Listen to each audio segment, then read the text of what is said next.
Hello everyone, welcome to my channel. So दोस्तों, आज की ये वीडियो बहुत ज़्यादा इम्पॉर्टेंट होने वाली है हमारे बीए प्रोग्राम 4th सेमेस्टर वाले स्टूडेंट्स के लिए। सो गाइस, आज की इस वीडियो में मैं लेकर आ गई हूँ आप लोगों की हिस्ट्री का एक और इम्पॉर्टेंट क्वेश्चन का आंसर। सो दोस्तों, सबसे पहले मैं आप लोगों को वो क्वेश्चन दिखा देती हूँ जिसका आंसर आज की इस वीडियो के अंदर हम लोग डिस्कस करने वाले हैं। वीडियो के अंदर मैं आप लोगों के साथ डिस्कस करने वाली हूँ हमारे क्वेश्चन नंबर 3 का आंसर। तो दोस्तों, क्वेश्चन नंबर 3 के अंदर हमसे पूछा जा रहा है कि 1793 में लॉर्ड कॉर्नवालिस द्वारा शुरू किए गए स्थायी बंदोबस्त की मुख्य विशेषताओं का वर्णन कीजिए। ग्रामीण अर्थव्यवस्था पर इसके प्रभावों की विवेचना कीजिए। तो आप लोगों को दोस्तों क्वेश्चन नंबर 3 के अंदर बताना है स्थायी बंदोबस्त व्यवस्था के बारे में, जो कि 1793 में लॉर्ड कॉर्नवालिस द्वारा शुरू की गई थी। इसकी विशेषताओं के बारे में बताना है और दोस्तों इस व्यवस्था से ग्रामीण अर्थव्यवस्था पर क्या क्या प्रभाव पड़े इसके बारे में भी आपको इस क्वेश्चन के अंदर एक्सप्लेन करना है। सो दोस्तों, इस क्वेश्चन से रिलेटेड सारे पॉइंट मैं आप लोगों के साथ वन बाय वन करके डिस्कस करने वाली हूँ। इसके अलावा दोस्तों, इस क्वेश्चन पेपर में जो क्वेश्चन है, क्वेश्चन नंबर फर्स्ट मैं आपको अच्छे से कंप्लीट करा चुकी हूँ गाइस। आई एम श्योर आप लोगों ने वो वीडियो देख ली होगी। अगर नहीं देखी है तो डिस्क्रिप्शन में लिंक अवेलेबल है, आप लोग जाकर वीडियोस को देख सकते हैं। सो दोस्तों, क्वेश्चन नंबर फर्स्ट मैं आपको अच्छे से कंप्लीट करा चुकी हूँ। क्वेश्चन नंबर सेकंड भी मैंने आप लोगों को अच्छे से कंप्लीट करा दिया है। दोस्तों, क्वेश्चन नंबर सेकंड से रिलेटेड मैंने आपको 2 वीडियोस प्रोवाइड की हैं। एक वीडियो के अंदर मैंने आपको बंगाल से रिलेटेड सारे पॉइंट एक्सप्लेन किए हैं और दूसरी वीडियो के अंदर मैंने आपको मैसूर से रिलेटेड पॉइंट को अच्छे से एक्सप्लेन किया है। तो दोस्तों, उम्मीद करती हूँ आप लोगों ने सारी वीडियोस अच्छे से देख ली होंगी। अगर नहीं देखी है तो डिस्क्रिप्शन में लिंक अवेलेबल है, आप लोग जाकर सारी वीडियोस को देख सकते हैं। चलिए दोस्तों, अब हम फटाफट से डिस्कस करना शुरू करते हैं हमारे क्वेश्चन नंबर 3 का आंसर। तो हमारा जो सबसे पहला और इम्पॉर्टेंट पॉइंट है वो है हमारा परिचय। सो गाइस, इस क्वेश्चन के आंसर में आपको परिचय कुछ इस तरीके से लिखना है कि 1793 में गवर्नर जनरल लॉर्ड कॉर्नवालिस की अध्यक्षता में ईस्ट इंडिया कंपनी द्वारा बंगाल में स्थायी बंदोबस्त लागू किया गया। ये मूल रूप से कंपनी और जमींदारों के बीच भू राजस्व तय करने के लिए एक समझौता था। पहले बंगाल, बिहार और उड़ीसा में इस व्यवस्था को अधिनियमित किया गया और बाद में उत्तरी मद्रास प्रेसिडेंसी और वाराणसी जिले में इसका पालन किया गया। कॉर्नवालिस ने इस प्रणाली के बारे में इंग्लैंड में प्रचलित भू राजस्व व्यवस्था से प्रेरित होकर सोचा था, जहां जमींदार अपनी जमीन के स्थायी स्वामी थे और वे किसानों से राजस्व एकत्रित करते थे और उनके हितों की देखभाल करते थे। उन्होंने भारत में जमींदारों के एक वंश अनुगत वर्ग के निर्माण की परिकल्पना की। इस व्यवस्था को जमींदारी प्रथा भी कहा जाता था। सो दोस्तों, इस तरीके से आप लोगों को इस क्वेश्चन के आंसर में इंट्रोडक्शन देना है। बेसिकली गाइज, आप लोगों को यहाँ पे कुछ इंपॉर्टेंट पॉइंट्स हैं जो कि ध्यान रखने हैं।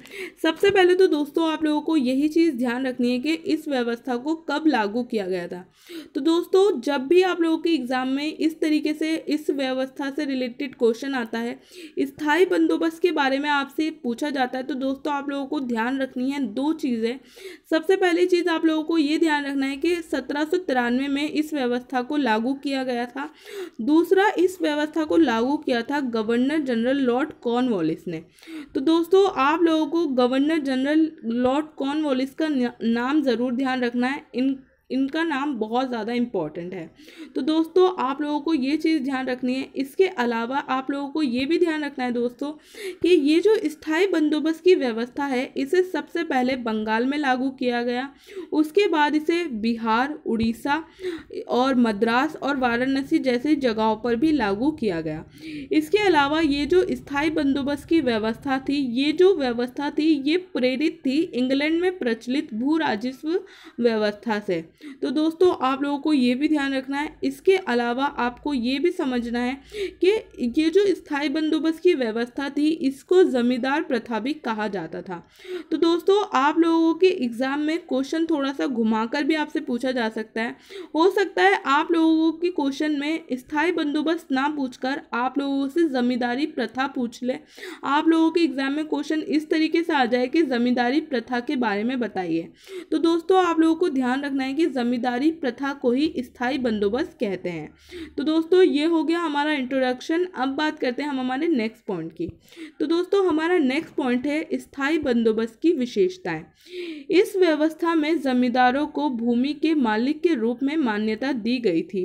उन्हें उनके अधीन भूमि के उत्तराधिकार के वंश अनुगत अधिकार दिए गए थे। तो दोस्तों स्थायी बंदोबस्त की जो सबसे पहली विशेषता थी वो ये थी कि अब इस व्यवस्था के आने के बाद जो जमींदार लोग थे उनको भूमि का मालिक बना दिया गया था, यानी कि उनको भूमि का मालिकाना हक दे दिया गया था। इसके अलावा दोस्तों ये जो भूमि पे मालिकाना हक उन्हें दिया गया था, अब ये वंश अनुसार चलने वाला था, यानी कि अगर कोई जमींदार है और वो उसकी मृत्यु हो जाती है तो उसके बाद वो भूमि उसकी बेटे की हो जाएगी, बेटे के बाद उसके पोते की। इस तरीके से अब भूमि का अधिकार जमींदारों को दे दिया गया था। तो दोस्तों आप लोगों को पहला पॉइंट इस तरीके से ध्यान रखना है। अब बात करते हैं हम हमारे नेक्स्ट पॉइंट की, जो कि है इस व्यवस्था में जमींदार अपनी इच्छा अनुसार जमीन बेच या स्थानांतरित कर सकते थे। जमींदारों का स्वामित्व तब तक बना रहेगा जब तक वह सरकार को उपयुक्त तिथि पर निश्चित राजस्व का भुगतान करते हैं। यदि वे भुगतान करने में विफल रहें तो उनके अधिकारों का अस्तित्व समाप्त हो जाएगा और भूमि की नीलामी की जाएगी। तो दोस्तों आप लोगों को इस पॉइंट को ज़रूर ध्यान रखना है, ये इम्पॉर्टेंट है आप लोगों के लिए। ये जो स्थायी बंदोबस्त की व्यवस्था थी, इसके अंतर्गत जमींदारों को एक कर, एक निश्चित राजस्व ब्रिटिशर्स को देना पड़ता था एक उपयुक्त तिथि के ऊपर। लेकिन दोस्तों अगर किसी वजह से जमींदार ये कर, ये राजस्व नहीं दे पाते थे तो उनके अधिकारों को समाप्त कर दिया जाता था और भूमि की नीलामी कर दी जाती थी। तो दोस्तों इस पॉइंट से हमें ये पता चलता है कि भले ही कितने भी जमींदारों को ताकत इस टाइम पे दे दी गई थी, लेकिन फिर भी जो ब्रिटिशर्स थे अभी भी जो असली राज कर रहे थे वो ब्रिटिशर्स ही कर रहे थे। तो दोस्तों आप लोगों को इस पॉइंट को ध्यान रखना है। अब बात करते हैं हम हमारे नेक्स्ट पॉइंट की, जो कि है जमींदारों द्वारा भुगतान किए जाने वाली राशि तय की गई थी। इस बात पर सहमति बनाई गई कि भविष्य में ये राशि नहीं बढ़ाई जाएगी। तो दोस्तों आप लोगों को ध्यान रखना है कि इस व्यवस्था के अंदर, स्थायी बंदोबस्त की व्यवस्था के अंदर जो राशि थी करों की, यानी कि जो राजस्व की राशि थी उसे पहले से ही तय कर लिया गया था और उसे नहीं बढ़ाया जाएगा, इस बात पर भी सहमति बन गई थी। तो दोस्तों हमारा नेक्स्ट पॉइंट यही है कि निश्चित राशि सरकार के राजस्व का 10/11वां हिस्सा था और 1/10वां हिस्सा जमींदारों के लिए था। ये कर की दर इंग्लैंड में प्रचलित दरों से अधिक थी। तो दोस्तों आप लोगों को इस पॉइंट को भी ध्यान रखना है कि जो दरें इंडिया के अंदर तय की गई थी वो दरें इंग्लैंड में जो दरें चल रही थी उस टाइम पे उनसे भी कई गुना ज़्यादा अधिक थी। इसके बाद दोस्तों हमारा नेक्स्ट पॉइंट है कि जमींदारों को काश्तकार को एक पट्टी भी देनी होती थी जिसमें उसे दी गई भूमि का क्षेत्रफल और उसे जमींदार को जो लगान देना है उसका वर्णन होता था। तो दोस्तों आप लोगों को इस पॉइंट को भी ज़रूर ध्यान रखना है। बेसिकली गाइस आप लोगों को इस वर्ड को समझना है। दोस्तों ये जो काश्तकार वर्ड यूज़ किया गया है ये किसानों के लिए यूज़ किया गया है यहाँ पे, और यहाँ पे बताया गया है कि जमींदार काश्तकारों को एक पट्टी देते थे। कहने का मतलब ये है कि एक डॉक्यूमेंट देते थे, एक पेपर देते थे जिसके ऊपर लिखा होता था कि जो भूमि उन्हें दी जा रही है, यानी कि जो भूमि किसानों को दी जा रही है खेती करने के लिए, उसका क्षेत्रफल कितना है और जमींदारों को कितना लगान किसानों को देना है। तो दोस्तों ये सारी इन्फॉर्मेशन उस पट्टी के ऊपर लिखी होती थी जो कि जमींदार काश्तकारों को देते थे। तो दोस्तों ये हो गया हमारा लास्ट पॉइंट। दोस्तों ये सारे पॉइंट हैं जो कि आप लोगों को अच्छे से ध्यान रखने हैं। एंड दोस्तों यही हमारी स्थायी बंदोबस्त की मुख्य विशेषताएं थी। दोस्तों अब हम बात करते हैं हम हमारे नेक्स्ट पॉइंट की, जो कि है स्थायी बंदोबस्त के ग्रामीण अर्थव्यवस्था पर प्रभाव। में जमींदार जमीन के मालिक नहीं थे बल्कि केवल राजस्व के संग्रह करता थे, परंतु इस व्यवस्था में स्थायी बंदोबस्त के साथ जमींदारों में स्वामित्व अधिकार निहित होने के कारण उन्हें एक ऐसी स्थिति ग्रहण की जो पहले कभी नहीं थी और इस तरह जमींदार अधिक धनवान हो गए। तो दोस्तों सबसे पहला पॉइंट है हमारा ग्रामीण अर्थव्यवस्था पे स्थायी बंदोबस्त के जो प्रभाव पड़े, उसके अंदर जो हमारा सबसे पहला पॉइंट है दोस्तों, उसके अंदर बताया गया है कि मुगल काल तक यानी कि ब्रिटिशर्स के आने से पहले तक जो जमींदार थे वो जमीन के मालिक नहीं थे बल्कि उनको सिर्फ और सिर्फ राजस्व के संग्रहकर्ता के रूप में देखा जाता था। लेकिन जैसे ही ये स्थायी बंदोबस्त की व्यवस्था लागू की गई, इसकी वजह से जो जमींदार थे उनको अब जमीन का मालिकाना हक दे दिया गया और इसकी वजह से जो उनकी स्थिति है वो मजबूत हो गई और वो लोग बहुत अधिक धनवान हो गए। तो दोस्तों आप लोगों को इस पॉइंट को ध्यान रखना है। अब बात करते हैं हम हमारे नेक्स्ट पॉइंट की। दोस्तों हमारा नेक्स्ट पॉइंट है, इसके अलावा इस व्यवस्था में अब जमींदार कोई पुराने वंश अनुगत भूमि धारक नहीं थे बल्कि अब कोई भी जमींदार बन सकता था बशर्ते उसका ईस्ट इंडिया कंपनी या किसी अन्य उच्च अधिकारी से अच्छे संबंध हो। तो दोस्तों हमारे नेक्स्ट पॉइंट के अंदर बताया गया है कि स्थायी बंदोबस्त की व्यवस्था आने के बाद अब कोई भी पर्सन जमींदार बन सकता था। ऐसा नहीं है कि उस टाइम पे अब लोग जो जमींदार बन रहे थे वो पहले से जमींदार थे या फिर वो किसी जमींदार के परिवार से बिलोंग करते थे इसलिए जमींदार थे, नहीं। अब इस टाइम पे आकर कोई भी जमींदार बन सकता था, बस इसके लिए ये ज़रूरी था कि जो पर्सन जमींदार बनना चाहता है उसका या तो ईस्ट इंडिया कंपनी या फिर किसी अन्य उच्च अधिकारी से अच्छे संबंध हो। तो दोस्तों आप लोगों को इस पॉइंट को भी अच्छे से ध्यान रखना है। अब बात करते हैं गाइस हम हमारे नेक्स्ट पॉइंट की, जो कि है वे सभी छोटे पूंजीपति बन गए और उन्होंने व्यापार वाणिज्य में निवेश किया और इस प्रकार अर्थव्यवस्था के अन्य क्षेत्रों पर कुछ सकारात्मक प्रभाव देखे गए। तो दोस्तों जैसे ही जमींदारों के पास धन आया और वो थोड़े से धनवान हुए, उन्होंने इस धन को जो अर्थव्यवस्था थी उस टाइम की उसमें अलग अलग चीज़ों में निवेश किया, जैसे कि व्यापार वाणिज्य, इसके अंदर निवेश किया और इसकी वजह से जो अर्थव्यवस्था है उस पर कुछ सकारात्मक प्रभाव देखे गए। तो दोस्तों आप लोगों को इस पॉइंट को अच्छे से ध्यान रखना है। दोस्तों हमारा नेक्स्ट पॉइंट है कि ईस्ट इंडिया कंपनी के लिए नए जमींदारों ने इस प्रणाली ने भारत में ब्रिटिश डोमिनेंस को सुरक्षित कर लिया। जमींदारों और किसानों के बीच औपनिवेशिक बिचौलियों की एक नई फसल भी पैदा हुई।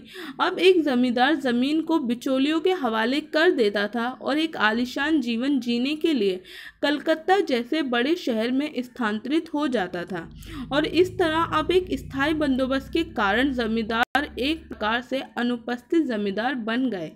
तो दोस्तों आप लोगों को ध्यान रखना है इन दोनों पॉइंट्स को। दोस्तों ये जो जमींदारी व्यवस्था या फिर स्थायी बंदोबस्त की व्यवस्था लागू की गई, इसने ब्रिटिश डोमिनेंस को इंडिया के अंदर सुरक्षित कर दिया। इसके अलावा दोस्तों इस व्यवस्था के कारण जो जमींदार लोग थे उनको बहुत ज़्यादा फ़ायदा मिला।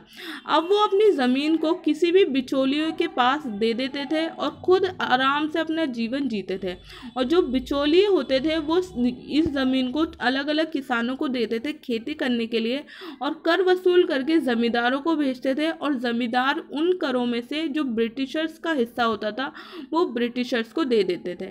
बेसिकली गाइस ये जो पूरी व्यवस्था थी इसके अंदर जो सबसे ज़्यादा नुकसान उठाना पड़ रहा था वो उठाना पड़ रहा था किसानों को, क्योंकि उनके ऊपर 3 तरीके के लोग शासन कर रहे थे। सबसे पहले तो बिचौलिए, उसके बाद ज़मींदार और उसके बाद ब्रिटिशर्स। ये तीनों बेचारे गरीब किसानों के ऊपर शासन कर रहे थे और किसानों को बहुत ज़्यादा मुसीबतों का सामना करना पड़ रहा था। तो दोस्तों आप लोगों को इस पॉइंट को भी अच्छे से ध्यान रखना है। अब बात करते हैं हम हमारे नेक्स्ट पॉइंट की। दोस्तों हमारा नेक्स्ट पॉइंट है कि इस व्यवस्था में जमींदारों के लिए भी सब कुछ अच्छा नहीं था। अभी भी भूमि का अंतिम स्वामित्व कंपनी के हाथों में बरकरार था और जमींदार द्वारा नियमित तारीख पर निश्चित किराए का भुगतान नहीं करने पर भूमि की सार्वजनिक नीलामी के माध्यम से बेचने ज़मीन बेचने में कंपनी सक्षम थी। तो दोस्तों आप लोगों को इस पॉइंट को भी ध्यान रखना है। दोस्तों जो ये स्थायी बंदोबस्त की व्यवस्था थी ये ज़मींदारों के लिए काफ़ी हद तक अच्छी थी, लेकिन इसके अंदर सब कुछ अच्छा नहीं था ज़मींदारों के लिए भी, क्योंकि दोस्तों इसके अंतर्गत जो भूमि थी वो उसका जो अंतिम स्वामित्व का अधिकार था, यानी कि जो भूमि थी उसके ऊपर जो अंतिम हक था वो अभी भी ब्रिटिशर्स का ही था, और ब्रिटिशर्स जब चाहें उस भूमि को बेच सकते थे, किसी और को दे सकते थे। अगर कोई भी जमींदार ब्रिटिशर्स को कर नहीं देता था तो उससे भूमि छीन ली जाती थी और सार्वजनिक नीलामी करके उस जमीन को बेच दिया जाता था।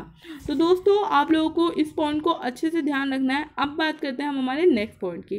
दोस्तों हमारा नेक्स्ट पॉइंट है कि जमींदारों को एकत्रित राजस्व को सूर्यास्त से एक दिन पहले जमा करना पड़ता था। यदि ऐसा नहीं किया जाता था तो वह अपनी संपत्ति का हिस्सा या पूरी संपत्ति खो देते थे और फिर संपत्ति को खुली नीलामी में बेच दिया जाता था। तो दोस्तों आप लोग देख सकते हैं कि अगर जमींदार राजस्व इकट्ठा नहीं कर पाते थे, कोई प्रॉब्लम होती थी, तो जमींदारों से उनकी संपत्ति का एक हिस्सा या फिर पूरी की पूरी संपत्ति भी छीन ली जाती थी और उसको नीलामी कर कर बेच दिया जाता था। तो जमींदारों को भी राजस्व वसूल करना बहुत इम्पोर्टेंट था, क्योंकि अगर वो ऐसा नहीं करते तो उनसे सब कुछ छीन लिया जाता ब्रिटिशर्स द्वारा। तो इस पॉइंट को अच्छे से ध्यान रखना है। अब बात करते हैं हम हमारे नेक्स्ट पॉइंट की, जो कि है इस बंदोबस्त से कंपनी को निश्चित राजस्व मिलना निश्चित हो गया और इसने जमींदारों के माध्यम से राजस्व संग्रह की आसान विधि को भी सुगम बना दिया। हालांकि स्थायी बंदोबस्त भूमि राजस्व की राशि में वृद्धि नहीं हो सकी, क्योंकि ये बंदोबस्त में निहित था कि ये राजस्व के मामले में स्थायी है और कंपनी उपज की कीमतों में बार बार वृद्धि नहीं कर सकती। इसके अलावा भ्रष्टाचार ने भी कंपनी की आय को बढ़ने नहीं दिया। यही एक कारण था कि कुछ ब्रिटिश लेखकों ने बंदोबस्त को एक भूल कहा, क्योंकि इसके परिणाम स्वरूप आने वाले समय में कंपनी को उतना मुनाफा नहीं हुआ जितने की अपेक्षा थी। तो दोस्तों यहाँ पे हमारे नेक्स्ट पॉइंट के अंदर बताया गया है कि स्थायी बंदोबस्त की जो व्यवस्था थी वो ब्रिटिशर्स ने इसलिए लागू की थी ताकि उनको ज़्यादा से ज़्यादा फायदा हो और जो उनके कर में वृद्धि है, यानी कि जो उनके राजस्व में है, अधिक से अधिक वृद्धि हो। लेकिन दोस्तों ऐसा हो नहीं पाया, क्योंकि ये जो व्यवस्था थी ये स्थायी थी और इसके अंदर जो कीमतें हैं उनको बार बार नहीं बदला जा सकता था, ना ही उनके अंदर वृद्धि की जा सकती थी। इसी वजह से जो ब्रिटिशर्स थे उनको उतना ज़्यादा जो कर है वो नहीं मिला। इसके अलावा भ्रष्टाचार भी होता था, यानी कि जो जमींदार होते थे वो उतना हिस्सा ब्रिटिशर्स को नहीं देते थे जितना उन्हें देना चाहिए था। तो दोस्तों यह कुछ कारण थे जिसकी वजह से जितने की उम्मीद की जा रही थी उतना फ़ायदा इस व्यवस्था से ब्रिटिशर्स को नहीं हुआ। उनके जो राजस्व है उसके अंदर ज़्यादा वृद्धि नहीं हुई। तो दोस्तों आप लोगों को इन पॉइंट्स को अच्छे से ध्यान रखना है। अब बात करते हैं हम हमारे नेक्स्ट पॉइंट की, जो कि है चूँकि बंदोबस्त ने जमींदारों को जमीन का मालिक बना दिया था, इसलिए किसानों को उनकी दया पे छोड़ दिया गया और इस तरह किसानों का भूमि पर कोई अधिकार नहीं था और उन्हें कभी भी बाहर निकाला जा सकता था। जमींदारों को काश्तकारों को बेदखल करने और भुगतान न करने पर कृषि स्टॉक को जब्त करने की मनमानी शक्ति मिली। इस प्रकार ये स्पष्ट था कि यदि भूमि की उत्पादकता में सुधार होता है तो कंपनी को पहले से तय की गई भूमि से अधिक कुछ भी मांगने का कोई अधिकार नहीं है। तो दोस्तों आप लोगों को इन पॉइंट्स को ज़रूर ध्यान रखना है। दोस्तों स्थायी बंदोबस्त व्यवस्था के बाद जो ज़मींदार थे उनको ज़मीन का मालिकाना हक दे दिया गया, जिसकी वजह से वो किसानों के साथ बहुत ज़्यादा बुरा व्यवहार करते थे और किसानों को एक तरीके से जो ज़मींदार हैं उनके ऊपर छोड़ दिया गया, जिसकी वजह से जो ज़मींदार थे वो किसानों को कभी भी भूमि से बेदखल कर सकते थे, उनको भूमि से निकाल सकते थे। इसके अलावा अगर किसान कुछ गलती करते हैं या जमींदार चाहें तो किसानों को भूमि से बेदखल करके जितनी भी कृषि उन्होंने की है उस पूरे स्टॉक को जब्त भी कर सकते थे। ये एक मनमानी शक्ति भी जमींदारों को दी गई थी ब्रिटिशर्स की तरफ से। इसके अलावा दोस्तों अगर मान लीजिए कोई सो दोस्तों इस तरीके से यहाँ पे एक और पॉइंट बताया गया है कि मान लीजिए अगर भूमि में कोई सुधार होता है, इस तरीके से आप लोगों को इस पॉइंट को अच्छे से ध्यान रखना है। इसके अलावा आपको इस पॉइंट को भी अच्छे से ध्यान रखना है कि जो भूमि थी अगर उसके अंदर कुछ सुधार होता है और जो उत्पादन है वो बढ़ता है, तो जो वो पूरा बढ़ा हुआ उत्पादन है वो पूरा का पूरा जमींदार अपने पास रख लेते थे। ना तो ब्रिटिशर्स उनसे कुछ अधिक मांग सकते थे और ना ही किसानों को वो दिया जाता था, तो इसका सबसे ज़्यादा फायदा मिलता था जमींदार को। तो दोस्तों आप लोगों को इस पॉइंट को भी अच्छे से ध्यान रखना है। अब बात करते हैं गाइस हम हमारे नेक्स्ट पॉइंट की, जो कि है इस व्यवस्था को लागू करने के पीछे कॉर्नवालिस का तर्क था कि इस व्यवस्था से किसानों की आय में वृद्धि होगी। लेकिन कॉर्नवालिस के इस विश्वास को बाद में झुठला दिया गया, क्योंकि दुर्भाग्य से बढ़ी हुई आमदनी किसानों पर खर्च नहीं की गई, इसके बजाय इसे जमींदारों की विलासिता और सुख में वृद्धि हुई। तो दोस्तों आप लोगों को इस पॉइंट को भी ध्यान रखना है। आप लोगों को इस चीज़ को समझना है कि जो गवर्नर जनरल कॉर्नवालिस था उसने जब इस व्यवस्था को लागू किया तो उसने ये कहा था कि ये व्यवस्था आने के बाद जो किसान हैं उनकी आय में वृद्धि होगी, लेकिन ऐसा नहीं हुआ, बल्कि हुआ इससे बिल्कुल उल्टा। किसानों की स्थिति बहुत ज़्यादा ख़राब हो गई इस स्थायी बंदोबस्त की व्यवस्था के बाद, और इस तरीके से जो कॉर्नवालिस का दावा था उसको झुठला दिया गया, और इस तरीके से ये जो पूरी व्यवस्था थी इसके अंदर सबसे ज़्यादा जो स्थिति खराब हुई वो किसानों की हुई। तो दोस्तों आप लोगों को इस पॉइंट को भी ध्यान रखना है। अब बात करते हैं गाइस हम हमारे नेक्स्ट पॉइंट की, जो कि है बंगाल में स्थायी बंदोबस्त के सामाजिक परिणाम ये हुए कि समाज जमींदारों और काश्तकारों के दो परस्पर विरोधी वर्गों में विभाजित हो गया। तो दोस्तों ये हमारा लास्ट पॉइंट है। उम्मीद करती हूँ अभी तक मैंने आपको जितने भी पॉइंट एक्सप्लेन किया आपको सारे अच्छे से समझ आ गए होंगे।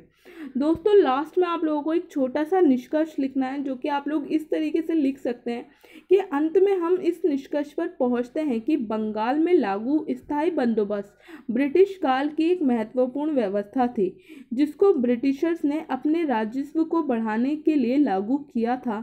इस व्यवस्था का सबसे बुरा प्रभाव किसानों पर पड़ा तथा उनकी स्थिति बहुत ही दयनीय हो गई। तो दोस्तों इस तरीके से आप लोगों को इस क्वेश्चन का आंसर लिखना है। उम्मीद करती हूँ आप लोगों को सारे पॉइंट अच्छे से क्लियर हो गए होंगे।